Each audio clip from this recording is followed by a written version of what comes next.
Okay, well, this little video clip, I'd like to say a few things about bananas. This is a banana. This is called a finger, whereas this is called a hand. Got it there, Sean?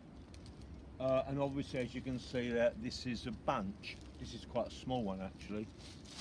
If you look over here, Sean, this is the male flower. This one's quite dried out. And then these are the female flowers that will eventually turn into our bananas that we know.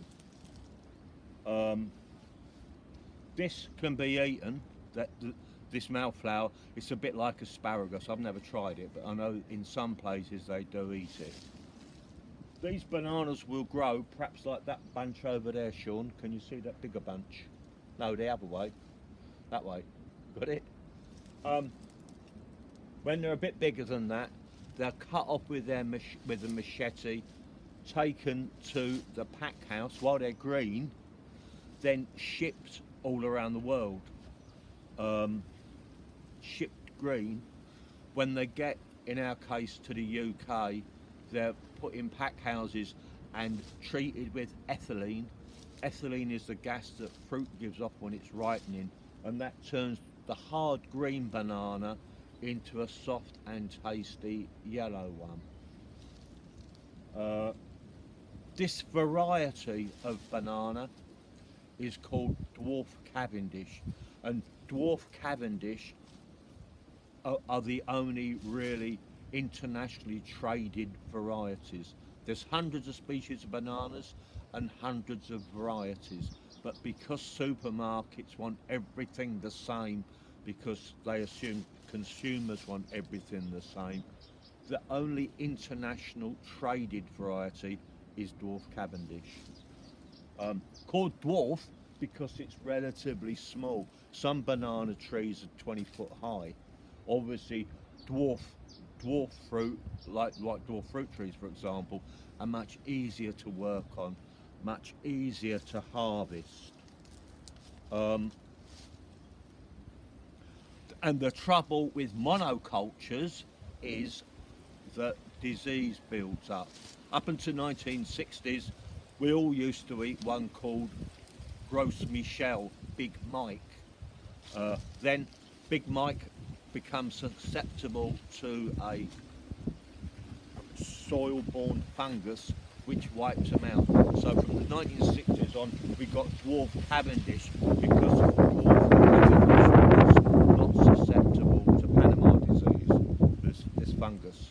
Unfortunately now, the fungus that causes Panama disease has mutated and advanced and evolved. Poor old dwarf Cavendish is the same. So there are problems in the future for dwarf Cavendish bananas. We won't get them for much longer. And no one really knows how they're going to replace them. This plant will live for 25 years. And you can see, look at all the branches and stuff on the floor. Nothing's cleaned up. It's an ideal environment for diseases to build up. These terraces have been here for hundreds of years, only for growing bananas. So this is a typical monoculture situation where problems will eventually arise. To harvest this, they're chopped off and, as I said, taken to the pack house. Then the mother plant is cut down, and left at the bottom, see that, Sean, is a little sucker which will grow up for the next tree. In the Canaries where we are now, they're called Hijos sons or Hija daughters. I can't quite remember, one or the other, but I don't really care.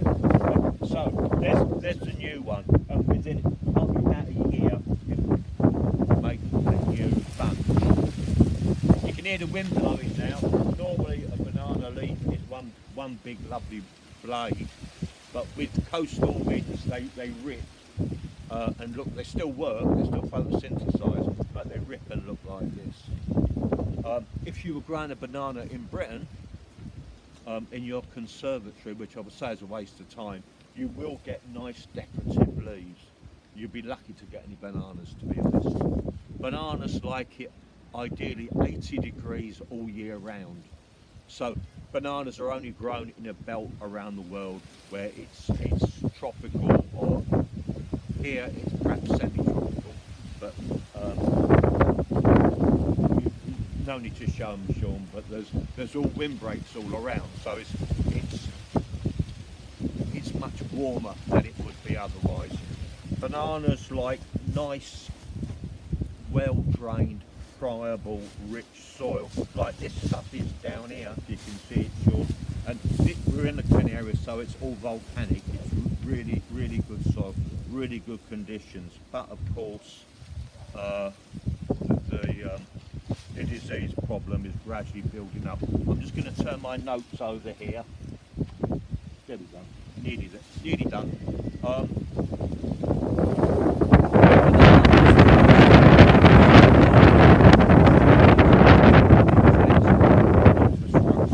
really heavily sprayed. The only other crop more sprayed is cotton, and you don't eat cotton. So as edible fruit, banana is the most sprayed. Obviously, you're going to peel it. It's got a nice thick skin, so you will get less fungicides and pesticides because of that. But nowadays, modern sprays are systemic.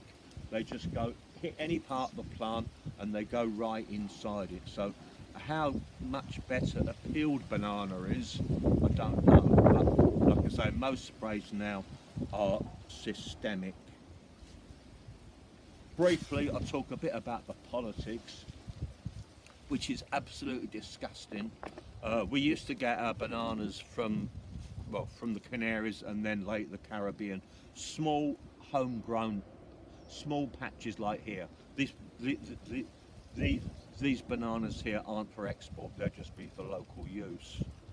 Now we get them from South America, from the so-called banana republics, where you've got huge American corporations, there are 3 of them, own huge swathes of the best land in the country, and all the money goes back to America and for that top rank of plutocrats that control the country.